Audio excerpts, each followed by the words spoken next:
Hello दोस्तों, नमस्ते से आदाब और आप सब लोगों का वापस से स्वागत है मेरे यूट्यूब चैनल आस्क सौरभ पे। दोस्तों, आज का हमारा वीडियो होने वाला है बहुत ही इंटरेस्टिंग उन सभी लॉ एस्पिरेंट्स के लिए जो लॉ के लिए प्रिपेयर कर रहे हैं और यहां तक कि उन लोगों के लिए भी जो लॉ कर रहे हैं, क्योंकि ये ऐसा कंसेप्ट है जो मैंने देखा है कि कई लॉ करने वाले स्टूडेंट्स को भी बहुत लोहे के चने चबवा देता है। दोस्तों, ये वीडियो उन यूपीएससी एसएससी एस्पिरेंट्स के लिए भी है जो सिर्फ पढ़ने के लिए नहीं पढ़ते बट अपनी नॉलेज गेन करने के लिए पढ़ते हैं और जानना चाहते हैं हर एक वर्ड और हर एक कॉमा का मीनिंग भी किसी एक सेंटेंस में। तो दोस्तों, आज हम बात करने वाले हैं केस साइटेशंस के बारे में। दोस्तों, अगर आप एंट्रेंस एग्जाम्स के लिए प्रिपेयर कर रहे हैं और आप लोग लैंडमार्क जजमेंट्स पढ़ रहे हैं तो आप लोग कुछ केसेस को इस प्रकार से लिखा हुआ देखते होंगे जैसे कि इस समय अब आपकी स्लाइड के ऊपर आपकी स्क्रीन पर आ रहा है। और यही कुछ केसेस आपको कोट भी किए जाते हैं जब आप एलएलबी या बीएएलएलबी कर रहे होते हैं। बहुत सारे लोगों को आइडिया तो लग ही जाता है कि ये आगे जो लिखे गए हैं ये पार्टीज के नाम है, मगर बहुत सारे लोग कंफ्यूज हो जाते हैं कि पीछे ये जो नंबर्स लिखे गए हैं और ये जो अल्फाबेट्स यूज करे गए हैं ये है क्या। तो दोस्तों, आज का ये वीडियो इसी के ऊपर होने वाला है और हम आप लोगों को बताने वाले हैं उस एक एक अल्फाबेट और नंबर के बारे में और उनके पीछे छुपे हुए उनके सिग्निफिकेंट और मीनिंग्स के बारे में। तो दोस्तों, बिना किसी देरी को करे आइए शुरू करते हैं हम आज का वीडियो और आप लोगों को बताते हैं कि केस साइटेशंस को कैसे डिकोड किया जाता है। दोस्तों, किसी भी साइटेशन के 6 बेसिक पार्ट्स होते हैं और आपको मैं अब उन 6 बेसिक पार्ट्स के बारे में बताने वाला हूं। ये सिमेट्रिकली हर साइटेशन में सेम ही होते हैं और इन 6 बेसिक पार्ट्स को बताने के बाद मैं आपको 7 साइटेशंस के एग्जांपल्स के थ्रू समझाऊंगा कि इन बेसिक पार्ट्स को उसके अंदर कैसे लिखा जाता है और कैसे उनको डिकोड किया जाता है। तो आइए हम लोग शुरू करते हैं उन 6 बेसिक पार्ट्स से जो किसी भी साइटेशन के अंदर आपको पढ़ने पे मिल जाएंगे। तो दोस्तों, सबसे पहला बेसिक पार्ट जो किसी भी साइटेशन का होता है वो होता है उसका नेम ऑफ पार्टीज। दोस्तों, किसी भी साइटेशन को आप उठाएंगे तो सबसे पहले उसमें नेम ऑफ पार्टीज लिखा होता है। पार्टीज जो उस केस को कंटेस्ट कर रहे होते हैं उनके बारे में।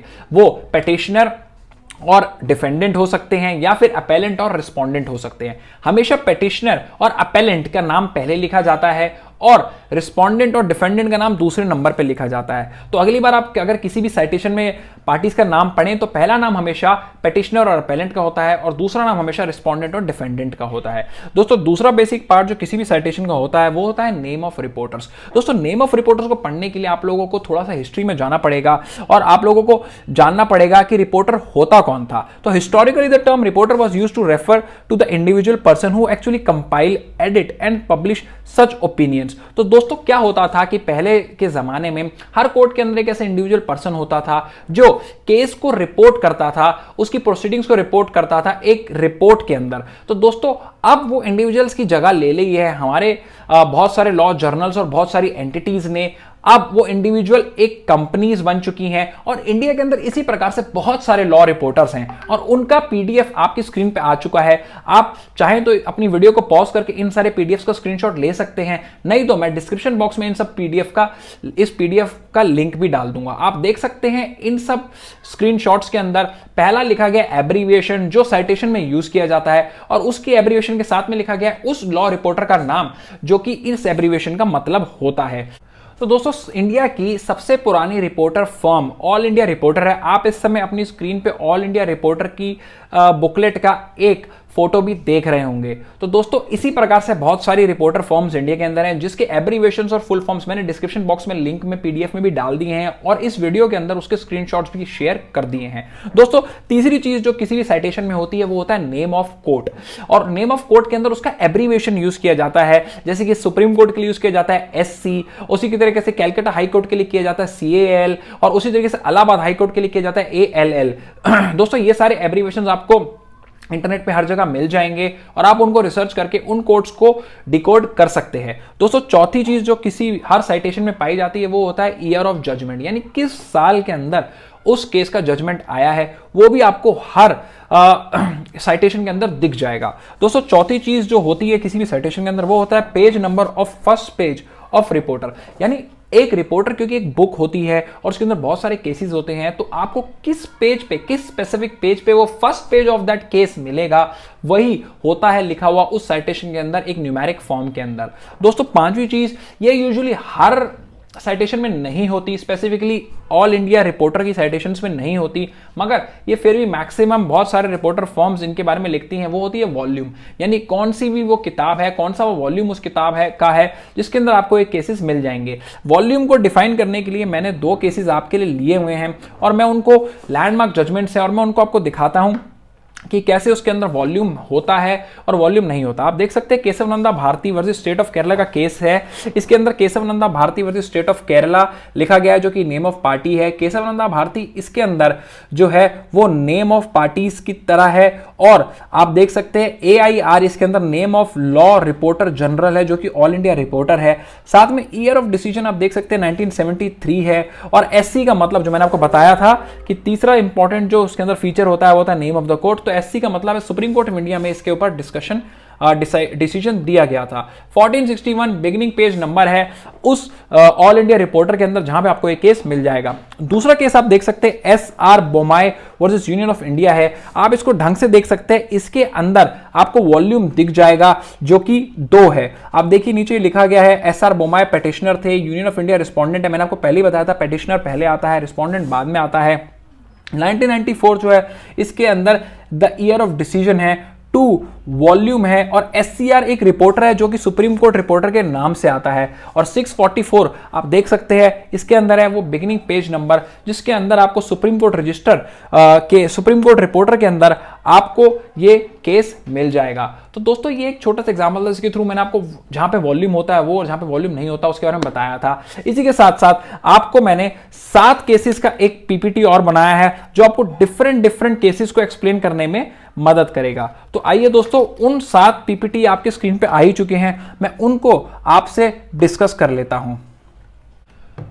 तो दोस्तों इन साइटेशंस के अंदर मैंने नेम ऑफ पार्टीज नहीं लिखा, क्योंकि नेम ऑफ पार्टीज आप लोगों को पता चली जाता है किसी भी साइटेशन को पढ़ के, वो एक बहुत ही बेसिक पार्ट है। हाँ, उसमें आप लोगों ने ध्यान रखना है कि पिटिशनर और अपेलेंट पहले आता है, रिस्पोंडेंट डिफेंडेंट बाद में आता है, जो मैंने आपको बता दिया है। इसके अंदर सिर्फ मैंने साइटेशंस लिखे हैं पीछे के जो कि बताए जाते हैं। तो आप देख सकते हैं ऑल इंडिया रिपोर्टर सबसे पहले AAR लिखा गया है जो कि नेम ऑफ रिपोर्टर है। उसके बाद 1984 मैंने आपको बता ही चुका ईयर ऑफ जजमेंट है। SC का मतलब सुप्रीम कोर्ट का एब्रीविएशन है और 571 का मतलब पेज नंबर 571 उस रिपोर्टर के अंदर जहां से केस शुरू होगा। वहीं पे आप देख सकते हैं मैंने बताया था कि वॉल्यूम AIR में वॉल्यूम नहीं होता और बहुत और भी रिपोर्टर्स हैं जो वॉल्यूम नहीं लिखते, बट हाँ कुछ रिपोर्टर्स हैं जहां पे वॉल्यूम के बारे में दिया जाता है। और उसी में से एक एग्जाम्पल है यहाँ पे हमारे सामने जो कि है 1984 यानी ईयर ऑफ पब्लिकेशन और जजमेंट, और 1 इसके अंदर 1 है वॉल्यूम, और SCC सुप्रीम कोर्ट केसेस जो कि एक और रिपोर्टर है, it is same as AIR, और 339 है उसका पेज नंबर। तो दोस्तों अगर आपको कोई नंबर अकेले से जो कि ना ईयर की तरह लग रहा हो ना पेज की तरह लग रहा हो, अगर वो दिख जाए तो यूजुअली वॉल्यूम ही होता है। आप ये देख सकते हैं। अब रिपोर्टर थोड़ा बदल दिया है मैंने, क्योंकि मैं आपको अलग अलग रिपोर्टर्स और अलग अलग कोर्ट्स के साइटेशंस दिखाना चाहता हूं। तो आप इसमें देख सकते हैं लिखा हुआ 1984 CRILJ 289 SC। तो लोग बहुत कंफ्यूज हो जाएंगे कि बेसिकली CRILJ क्या है, सर ने तो ऐसा कुछ बताया नहीं था। तो दोस्तों घबराइए मत, 1984 जहां पे ईयर ऑफ जजमेंट और पब्लिकेशन है, वहीं पे CRILG एक तरीके का क्राइम लॉ जर्नल है जो कि एक नेम ऑफ रिपोर्टर है। आप जाइए और जो इस वीडियो के पीछे दोबारा जाइए और जो मैंने आपको सारे के सारे PDF के स्क्रीनशॉट दिखाए आप उसमें C कॉलम के अंदर देखिएगा, आपको क्राइम लॉ जर्नल करके एक CRILJ करके एक रिपोर्टर का नाम मिल जाएगा। Again 289 is the page number and SC is the supreme court of India. तो दोस्तों एक और देखिए आप साइटेशन आया, ये बहुत ही ज्यादा लोगों को दिक्कत हो जाती है साइटेशन, क्योंकि इसमें अंदर जो लॉ रिपोर्टर का नाम है वो एक तरीके का एक ऐसा वर्ड है जो कि यूजुअली हम लोगों को सुनने को मिलता है, जो कि है स्केल। आप देख सकते हैं 1990 इसमें ईयर ऑफ जजमेंट है, 2 मैंने आपको बताया अगर न्यूमेरिकल अकेला सा दिख जाए तो वॉल्यूम होता है। स्केल एक बहुत ही रेनाउंड सुप्रीम कोर्ट एल्मनैक करके एक पब्लिशिंग रिपोर्टर है जो कि हर साल अपनी बुक को पब्लिश करता है, और ये काफी फेमस रिपोर्टर है स्केल के नाम से, तो इसलिए लोग कंफ्यूज जाते हैं, मगर इसका असली मतलब यही है जो आपका रिपोर्टर का नाम होता है वो। और पेज नंबर आप देख सकते हैं इसके अंदर 1352 लिखा गया है।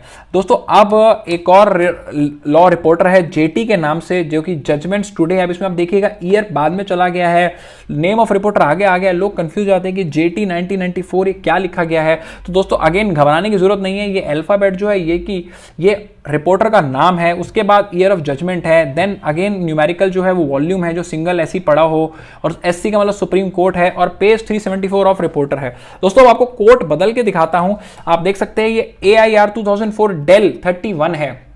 अब आप बोलेंगे AIR तो एक रिपोर्टर है जो सर ने बताया था ऑल इंडिया रिपोर्टर के नाम से, मगर ये 2004 क्या है दोस्तों? 2004 ईयर ऑफ जजमेंट है, मगर ये DEL क्या है दोस्तों? DEL है दिल्ली हाई कोर्ट। कोर्ट्स के अलग अलग एब्रीविएशंस होते हैं। SC जहां पे सुप्रीम कोर्ट का होता है, वहीं पे अलग अलग हाई कोर्ट का, इलाहाबाद का ALL, कैलकाटा का CAL, और उस तरीके से दिल्ली का DEL होता है। और 31 अगेन वही page number 31 of the reporter है। आप देखिए, अब नीचे एक और मैं आपको अलग कोर्ट का दिखाता हूं, ये है all AIR all India register 1992 is year of judgment. ALL is Allahabad high court. Allahabad high court का जजमेंट है जो कि आपको 261 page number of all India reporter पे आपको देखने को मिलेगा। दोस्तों आशा करता हूं मैंने आपको इन 7 अलग अलग स्लाइड्स के थ्रू अलग अलग कोर्ट्स, अलग अलग रिपोर्टर्स और उनके लिखने के तरीके का एक बहुत ही ब्रीफ व्यू दे दिया होगा। दोस्तों इसी तरीके से एक और कंसेप्ट होता है जो केस साइटेशंस के अंदर होता है, वो होता है पैरेलल साइटेशंस करके। क्योंकि एक कोर्ट केस को सिर्फ एक रिपोर्टर में नहीं लिखा जाता, उसको कई अलग अलग रिपोर्टर में लिखा जाता है, और उसे ही कहा जाता है पैरेलल साइटेशन। ये बेसिकली एक हिंदू मैरिज एक्ट का बेयर एक्ट है, जिसके अंदर एक केस को कोट किया गया है जो कि है सीताराम अग्रवाल वर्सेस सैन सरले विश्वनाथ अग्रवाल। आप देख सकते हैं इसके बाद 2 डबल डॉट्स लगा के कई सारे कोटेशन साइटेशंस दिए गए हैं। आप देख सकते हैं इसमें पहली साइटेशन है 2012 AIR SC 2586, फिर डबल डॉट है, फिर एक साइटेशन है 2012 7 SCC 288, फिर डबल डॉट है, फिर साइटेशन है 2012 6 JT 62, और उसके बाद एक और चौथी साइटेशन है 2012 5 SLT 230। तो दोस्तों ये एक कोर्ट केस के लिए 4 साइटेशंस दी गई हैं, ये ही पैरेलल साइटेशंस कही जाती हैं। यानी अलग अलग पैरेलल रिपोर्टर्स में इस केस को कहां कोट किया गया है, आप इसके थ्रू ये बताना चाह रहे हैं जज साहब को या फिर अपने स्टूडेंट्स को, या फिर आप जहां पे भी इसका रेफरेंस दे रहे हैं, तो आप इसमें देख सकते हैं ईयर सेम है, बस जो डिफरेंट है वो है रिपोर्टर्स के नाम। AIR ऑल इंडिया रिपोर्टर है, SCC सुप्रीम कोर्ट केसेस है, उसी तरीके से JT मैं आपको ऑलरेडी बता चुका हूं, SLT आप अपने उसमें PDF में चेक कर लीजिएगा, वहां पे बस वॉल्यूम्स ऐड हैं और पेज नंबर्स चेंज हैं। तो दोस्तों ये पैरेलल साइटेशंस, अगर कभी आपको ऐसे केस के पीछे लिखा हुआ दिख जाए तो कंफ्यूज मत होइएगा, ये भी एक तरीका है किसी भी साइटेशन को, किसी भी कोर्ट केस को रेफर करने का या फिर कोट करने का। दोस्तों आशा करता हूं इस वीडियो के थ्रू मैंने आपको डिफरेंट साइटेशंस के बेसिक्स और पैरेलल साइटेशंस के बारे में एक जानकारी दे पाने में कामयाब रहा हूं। और अगर आपको वीडियो पसंद आई है तो आप इस चैनल को जरूर सब्सक्राइब करिए, क्योंकि हम लोग ऐसी वीडियोस बनाते रहते हैं। और इस वीडियो को शेयर करिए अपने सारे के सारे दोस्तों में, ताकि वो लोग भी इस नॉलेज से अछूते ना रह पाए। तो दोस्तों, here Saurabh Kharwal and I am signing off. Take care and bye bye.